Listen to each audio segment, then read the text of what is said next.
Assalamualaikum warahmatullahi wabarakatuh. Pelajaran pada hari ini adalah kesan putaran bumi pada paksinya, subjek sains tahun 4.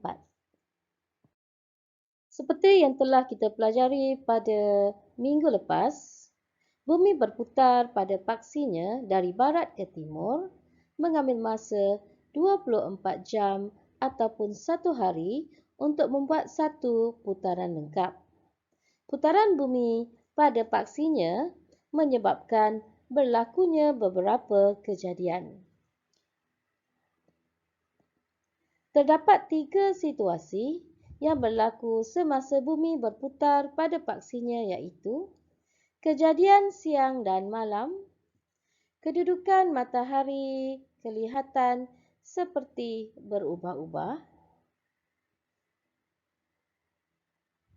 dan perubahan panjang dan arah bayang-bayang.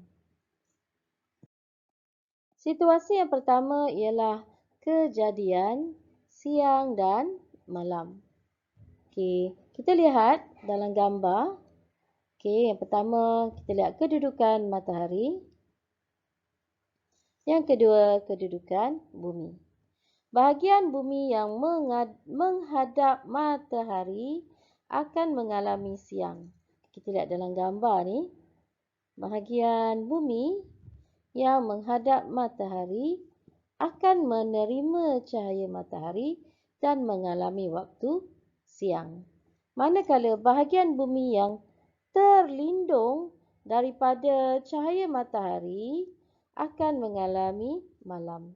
Okay, kalau kita dalam gambar ni, bahagian ini mengalami waktu malam. Okay, kita lihat bumi berputar pada paksinya daripada barat ke timur. Maknanya dalam tempoh 24 jam, bahagian siang akan mengalami malam dan bahagian malam akan mengalami siang.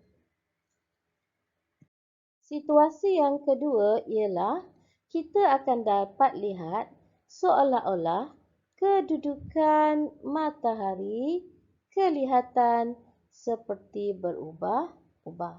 Jadi murid-murid kena ingat ya, matahari ataupun kedudukan matahari adalah kekal di mana bumi yang beredar mengelilingi matahari dan berputar pada paksinya.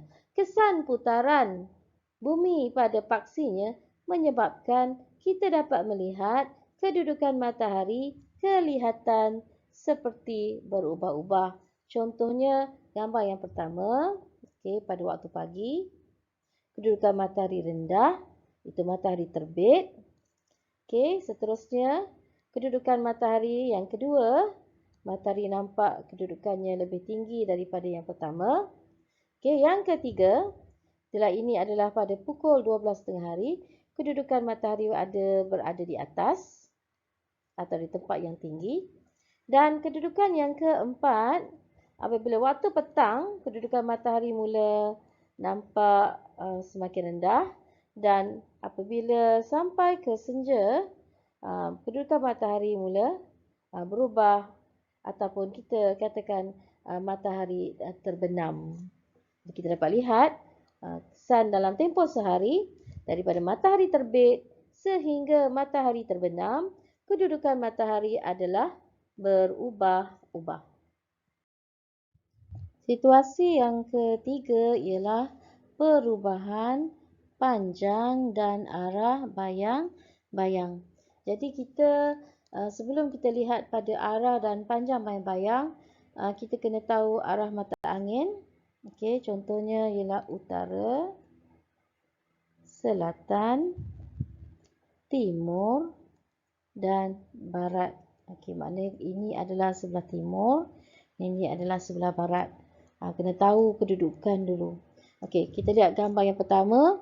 Okey, kedudukan matahari yang anak panah cikgu tunjuk ini adalah matahari.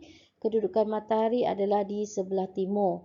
Jika matahari kedudukan di sebelah timur, maka bayang-bayang rumah ini adalah di sebelah barat.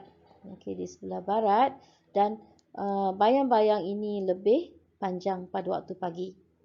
Okey, pada waktu pagi, bayang-bayang berada di sebelah barat dan lebih panjang. Okey, pada waktu tengah hari, kita dapat tengok anak panah yang cikgu tunjuk ni, matahari tepat berada di atas rumah.